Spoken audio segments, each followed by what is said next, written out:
everybody, how you doing? Well, I have a special video for you. One of my subscribers, or several of my subscribers, had asked what are my insect settings for the Panasonic fz300, and today I'm going to give them to you. My custom settings, and I have a video on how to set your camera up for the settings that I use. Now, my settings can vary from your settings, but this is what I use to shoot my insects. And I use the shutter priority.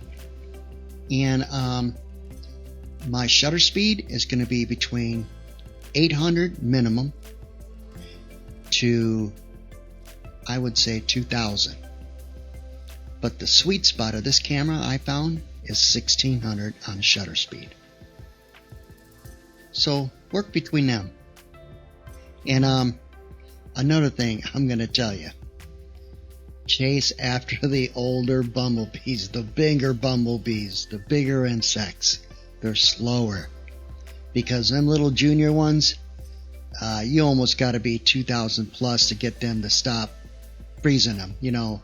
And this camera just doesn't have the horsepower to get that high. I have got it to 2500, but that's about the maximum shutter speed that I can get out of it at f2.8.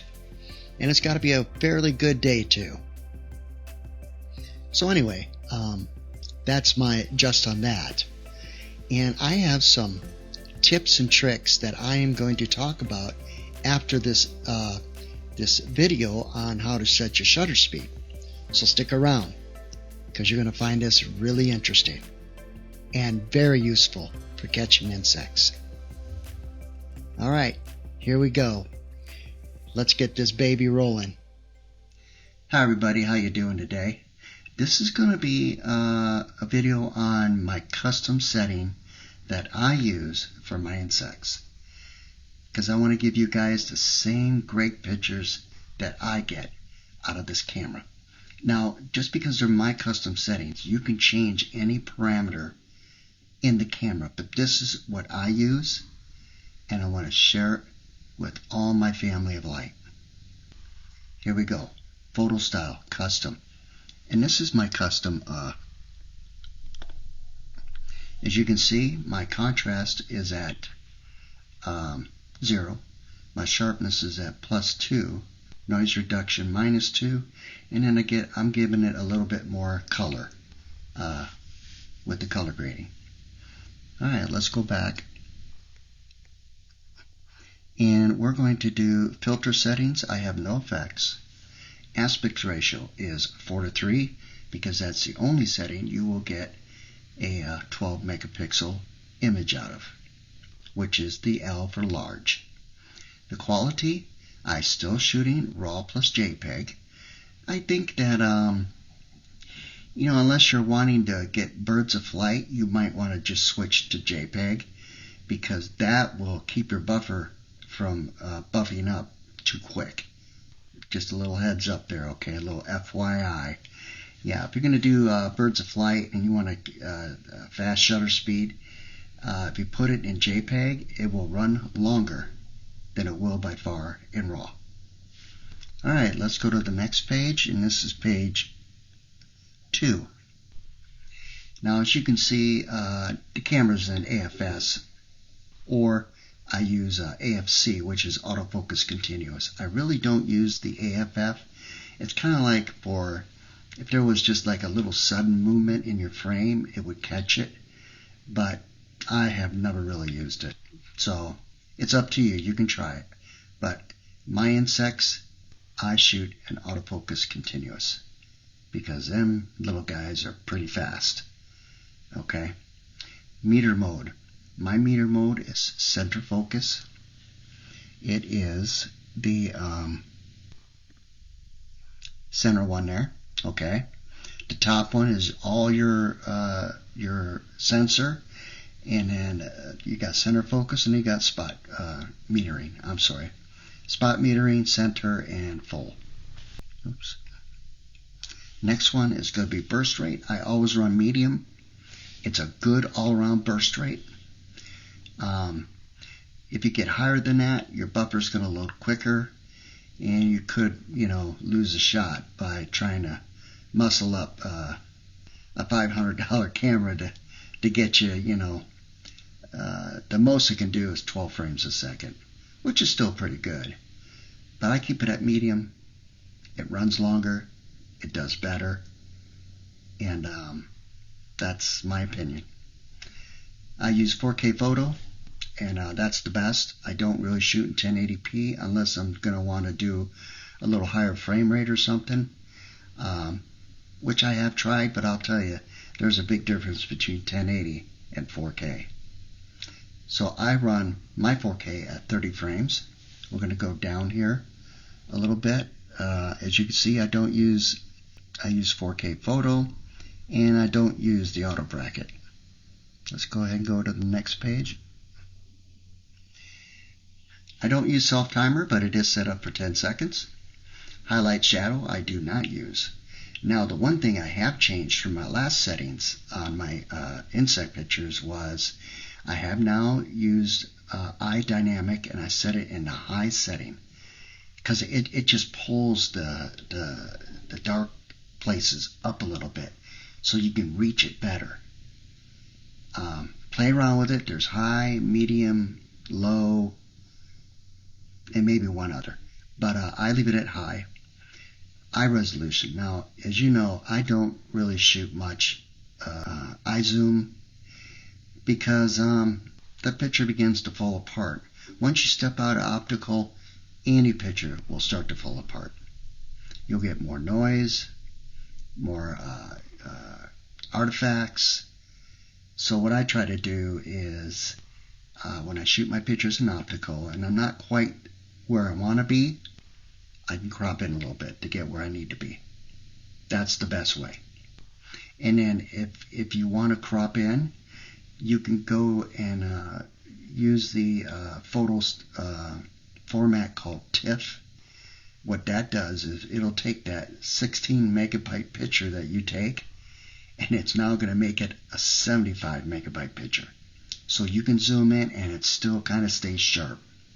Try it. See what you think. Post focus is off, and now we are on to the next page of chapter 1, which will be page 4.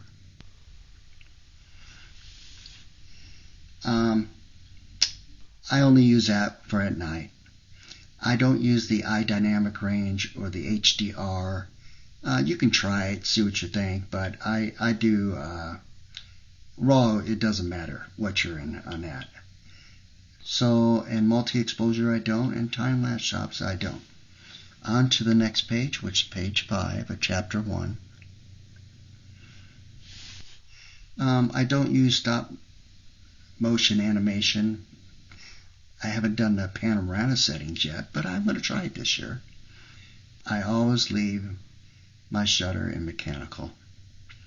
I have tried the electronic, and if your subject is moving, sometimes the picture gets a little wobbly or something. It just doesn't look right.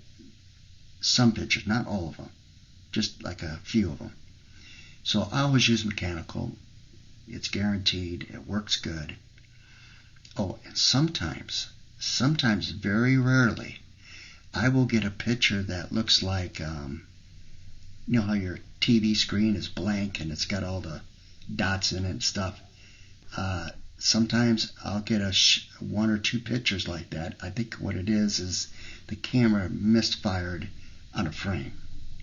So don't get concerned there's something wrong with the camera, because this camera has got, I'm going to say close to between 75 and 100,000 pictures already ran through it. So it's not a big thing. It's only done it to me maybe 3 or 4, maybe 5 times in the whole time I've owned a camera. You know, sometimes it just happens, okay? Red eye removal off. On to the next page. We're going to page 6. ISO limit.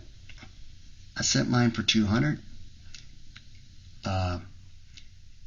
And I do the auto. because since I'm shooting raw, I got a little bit more to work with, and if it's nice out, good light with a few clouds, you can shoot at 200. I always shot at 100, no matter what. And 100 will give you the cleanest. 200, maybe not like a perfect clean, but 100 will always give you the cleanest. But I have new software, and I'm seeing that the ISO limit for mine now is 200. In the auto mode, if you put it in 100, it won't be in auto mode, but I'm going to tell you that when you're shooting and you have your ISO in auto,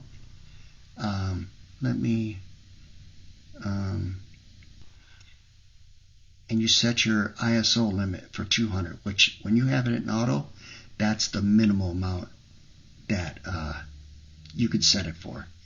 But don't worry, because when you're shooting your pictures and you have this set for the ISO in auto and your ISO limit set at 200,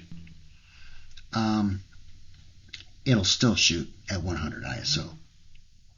That's right. The camera will choose always 100 ISO unless it starts getting a little darker, then it's going to choose 200. So that's why I use the auto ISO limit, 200 on my camera. Just a little extra there, but I'm going to say 80% of the pictures that I shoot are always in 100 ISO. The camera chooses very well on keeping the ISO low for you. And then if you get a little darker situation, it's nice to have the ability to go up to 200. But that's my opinion. And you guys can do whatever you want with that. Let's go to ISO increments. I always shoot 1/3 stop EV. Okay. It's the best. It's finer. You can fine tune it much better. So that's where I set that. Diffraction compensation. You can either leave this off or you can leave it in auto. Since I've had this camera, I have had this in auto for about 1.5 years. Actually, almost to the beginning of where I started with the Panasonic fz300. And whether or not it really works, because it's going to work when you zoom in, okay? Or when you start to bring the f-stop like to 6 or 7 or 8 on the f-stop, then it's going to step in. But if you're just shooting at 4.0 below, I don't think it ever steps in. It's just something to remind you of. I've always left it in auto. It's always worked good. As you know now, the iZoom, I do not use. Nor do I use the digital zoom. Now, if it's a beautiful day out and I have a tripod, I will use the iZoom. Because it's much more stable and you can reach out there a little bit. But once you step into digital, yeah, she'll begin to fall apart on you. All right, let's go to page 7.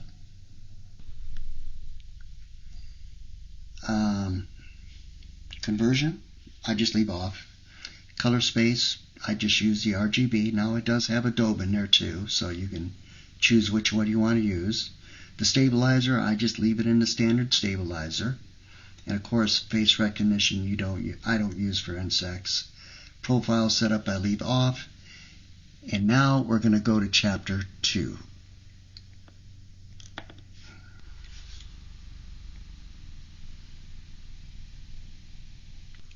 Let me get back to page 1. All right. Now, as you can see in your video section of this camera, which we're in right now, pretty much everything is the same as far as your picture versus your video. And we'll go through this a little bit. As you can see, I still use the same photo style, my custom. Snap movie I leave off. Record formats MP4. I think you got another one in there. But I use MP4 because I can run 4K to 100 megabytes a second at 30 frames a second. We'll move to page 2. Exposure mode. I don't even touch. Oops, let's see here. High speed video I leave off. As you can see, the AFS is always going to be AFS. Picture mode. This is something that's important.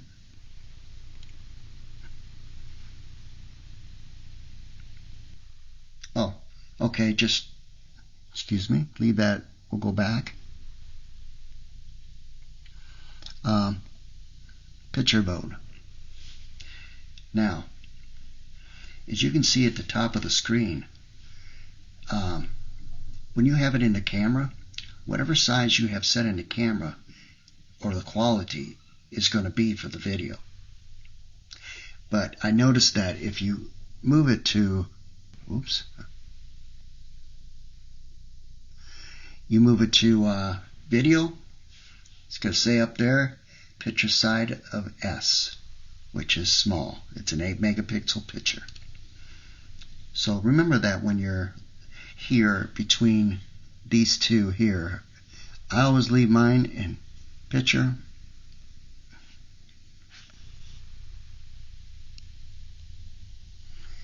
And that's where I leave it.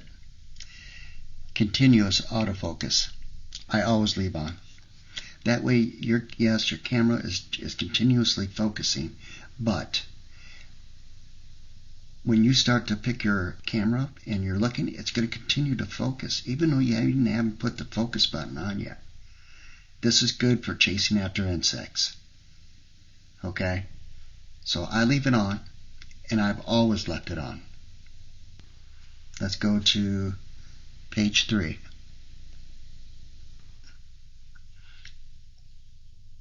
You can have your level shot on.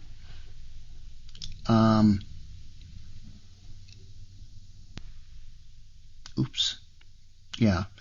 I use, sometimes I do the level shot on, but I just leave it off because I know where I'm at. Meter mode. Remember, we're in the video section of the camera. And as you can see, my highlight shadow I don't use, and of course my eye dynamic range is on high, eye resolution extended. And we're going to go to the next page. Diffraction compensation, auto.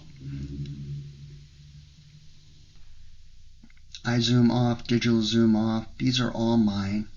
I use the flicker decrease because I run my video at 30 frames a second. You always want to double, so that's when I run that at. Silent aberration is always off. Mic level display is on. I usually set mine for +3 with a little shotgun mic. I leave the mic level limiter on, so if things get too loud, they don't overbear your audio. And of course, wind noise cancel I leave off. And if you have a zoom mic, I guess, I don't know, I don't ever use it. Anyway, let's go to the next page.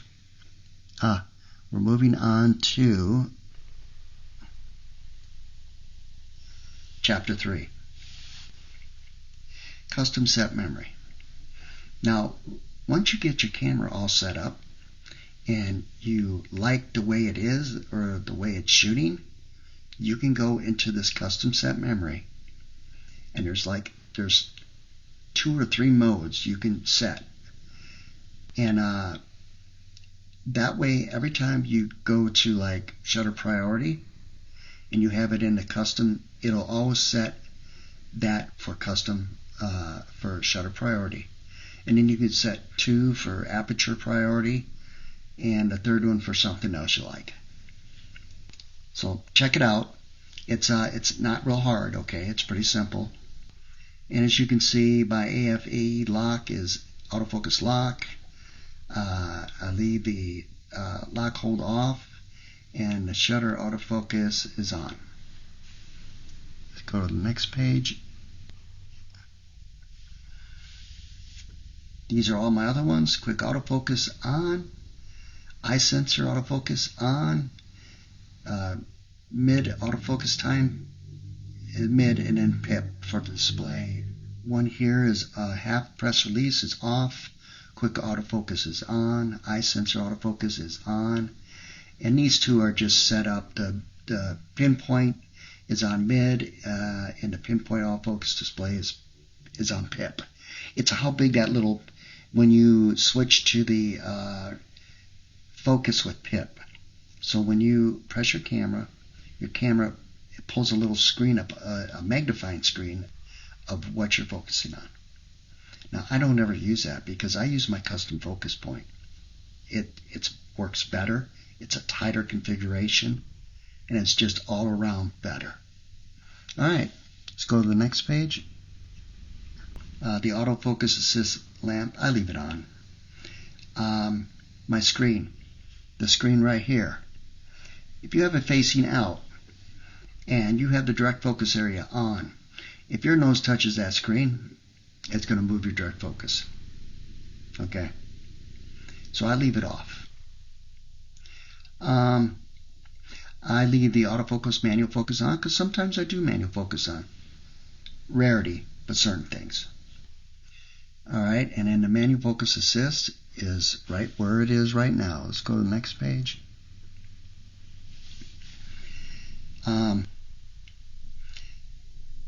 The top one is pip. This is chapter 3.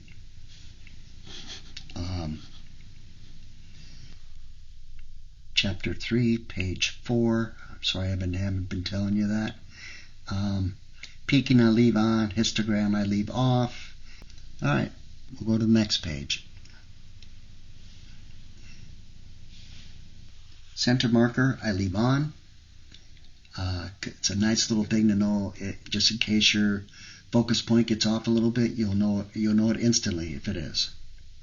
Highlight I leave off. Zebra pattern. Zebra 1. Now here, I use this for JPEG, okay, or whichever. Anyway, as you can see, there's two of them, Zebra 1 and Zebra 2. Doesn't want to go into set. There it goes. Okay.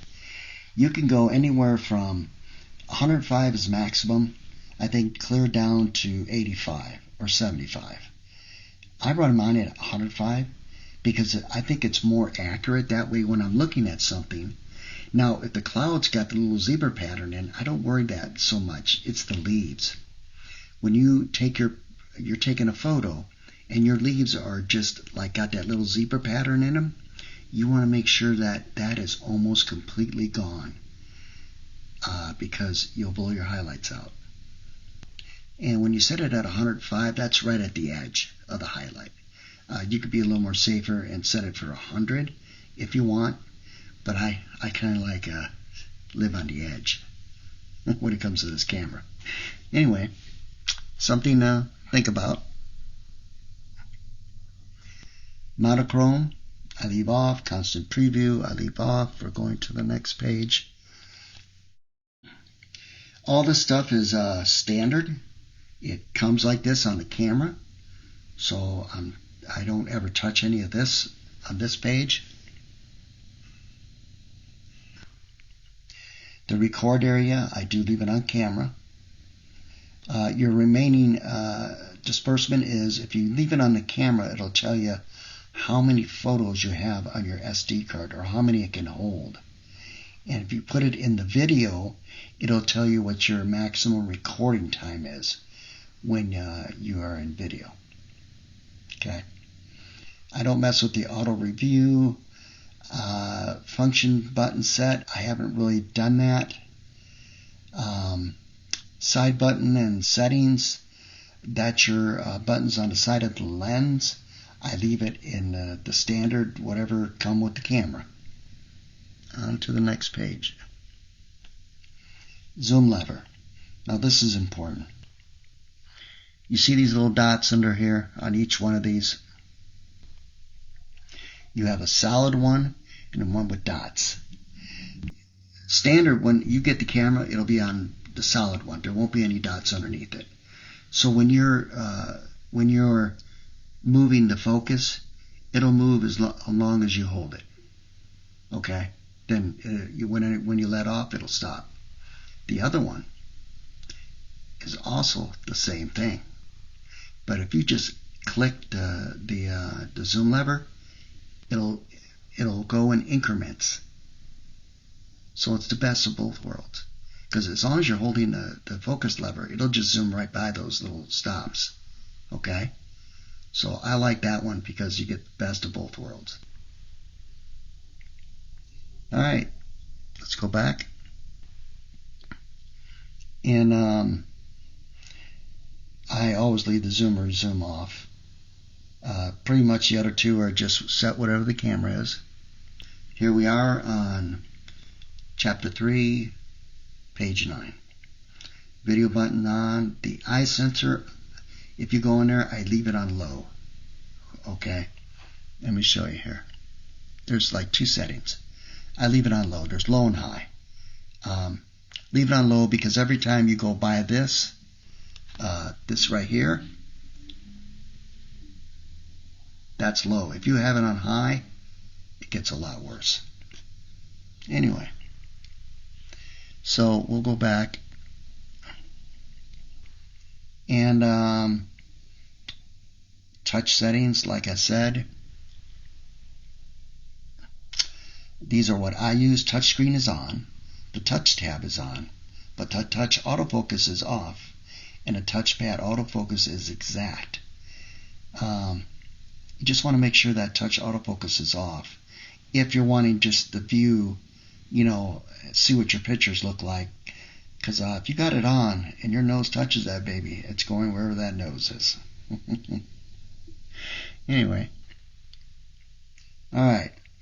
On to the chapter 4. And we're going to take this chapter 1. Okay.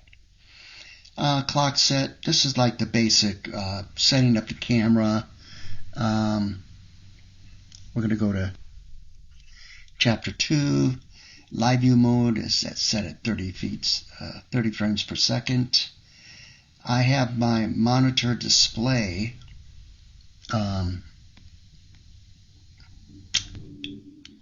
you can change the color, which is really nice because if you're looking at your rear screen and you notice that like the colors are a little off, you can actually change them right here. You can just adjust the hue or the maybe the tone and some of the other things. So it works real well. Okay? Alright, we're going to go back.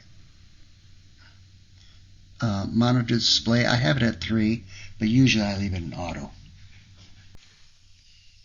Here in the economy mode, right now I have the sleep mode off, but usually what I do is I set this right here.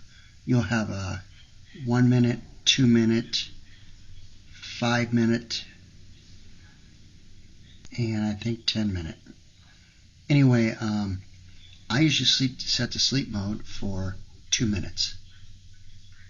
And the auto viewfinder in the monitor, I set for 1 minute.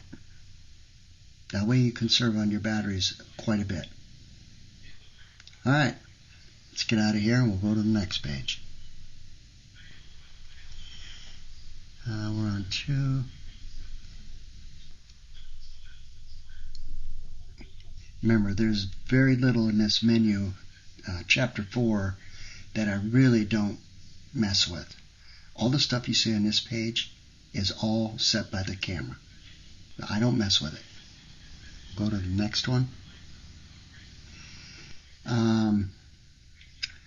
Everything in here is set by the camera. I don't mess with pretty much any of this.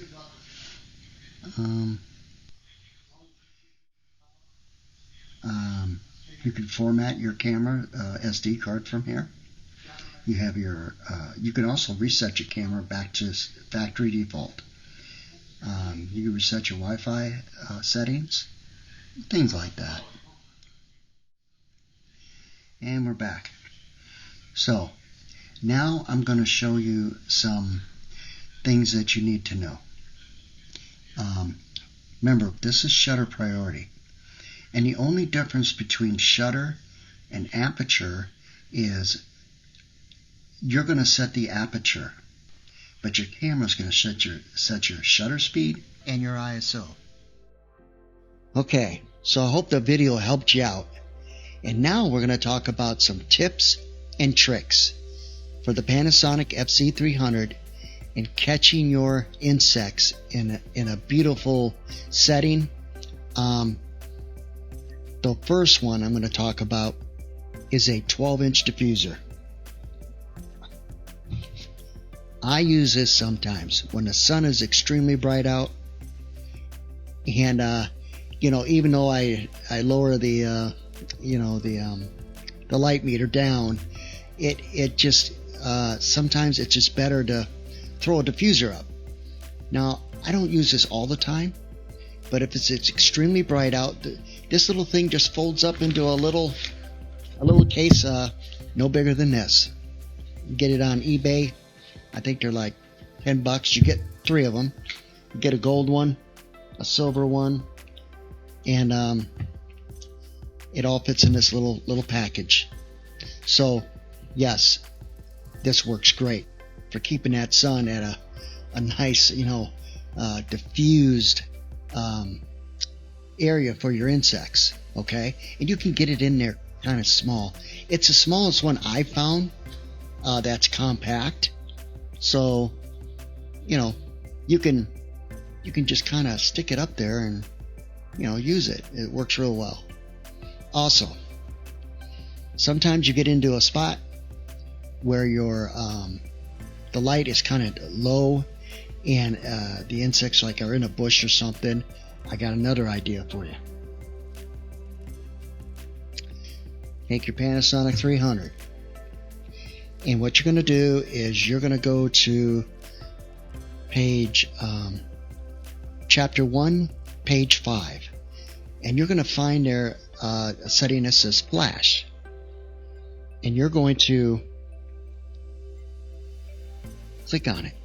Okay, I got my camera here, but I'm not gonna hold it up, but go flash, and then just click on it, and you'll see this TTL, and click on that and just go down to manual and click it. Okay, then when you get back up here, you want to go 1, 2, 3 and go one more. There, you see that says manual flash adjustment. Start at 1/16. It's a low flash, but I think it's just right when you're outside. Now, there is one other thing that I want you to do, if you want to. It's up to you. Okay, that diffuser I showed you, you see this flash can be kind of harsh in your pictures.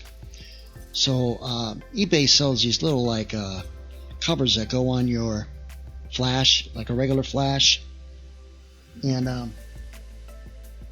I'm not sure what they call this. It's kind of like a satin type material, and you're just gonna take it and just put it in front of the flash, or take a little piece of tape maybe, and just put a little piece over the front of that with a little piece of tape, and that'll help a lot on diffusing that flash and making it look right. Okay, but yeah, sometimes I'll go in there. Oh, and by the way, when you have it on manual, and even though you're on shutter priority, it doesn't matter what speed it is, the flash is going to go with that speed. I've done it many times. So this is a cool little niche that you can use early in the morning. You know what I mean? The thing is, you'll have to adjust your flash to make to get the right strength for that particular time. So that's my tip and trick for this, and it works well. It really does. Maybe one day I'll see about making a diffuser for this little flash, one that you can just stick on there and actually be part of the camera, and you can open it up and it'll just stay there. I'll work on that particular flash thing, but that's my tips and tricks for the Panasonic fz300. Even though when you're shooting, now this is another thing too. You want to, this button on the side here, you want to press that. And what that does is it gives you this menu, and you want to make sure that you're in that AF mode, okay? The autofocus mode. Even though it says AF macro underneath, but it isn't. It's just autofocus mode, because that mode will get you 3.3 feet from your subject. It's important. If you don't have it on, you won't get any closer than 6 feet, 6 inches from your subject. So just make sure you turn that on. And when you use the flash, you're going to back your zoom down to like 250 millimeters, or maybe 200 millimeters, because the flash can only, it'll only go so far. It won't go 3 feet. I mean, it may, but you have to turn it all the way up. And it's just better to set it at a lower setting and just bring your camera closer to your subject. That way the flash will be just right. You'll have to experiment with it. That's what I did. But it does work, okay? Anyway, that's my tips and tricks for today. And the aperture priority, you can do aperture priority. And, try to keep your camera at 100 ISO. If you don't have software, you should be able to, no problem, as long as it's pretty decent outside. The higher you go up on your shutter speed, keeping your camera at 100 ISO may cause it to flash red, your shutter speed. So you either have to go a little lower or a little higher, depending if it's too bright or too dark. But if it starts flashing, it's one of the two, okay? But if you're on a good day, it won't flash. It just depends on, how dark you get into the situation or how bright it is. But that's part of mastering your camera, because shutter speed is the best for insects, no doubt about it. Even though I shot for a year in program mode, and I got some really great pictures. But yes, I do chase the older ones. They're more experienced.